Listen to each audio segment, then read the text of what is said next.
நம்முடைய பிதாவாகிய தேவனாலும் கர்த்தராகிய இயேசு கிறிஸ்துவினாலும் உங்களுக்கு கிருபையும் சமாதானமும் உண்டாவதாக. நாம் இந்த பதிவில் தவறாக புரிந்து கொள்ளப்பட்ட ஒரு வசனத்தினை கர்த்தர் என்ன அர்த்தத்தில் சொன்னார் என்று பார்க்க போகிறோம். லூக்கா 22:44 சொல்லி இருக்கிற அவருடைய வேர்வை இரத்தத்தின் பெருத்துளியாய் தரையிலே விழுந்தது என்ற வாக்கியத்தின் மெய்யான பொருளை பார்ப்போம்.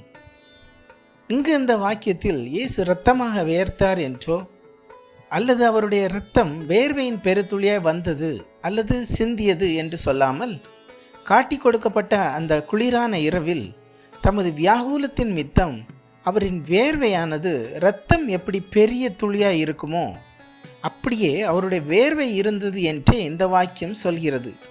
மேலும் கிறிஸ்துவின் இரத்தம் அவர் தம்மை தாமே ஒப்பு கொடுக்கும் வேளை வந்த பின்பே சிந்தப்பட வேண்டும், மற்றபடி அல்ல. கிறிஸ்துவின் கிருபை உங்கள் ஆவியுடன் கூட இருப்பதாக. ஆமேன்.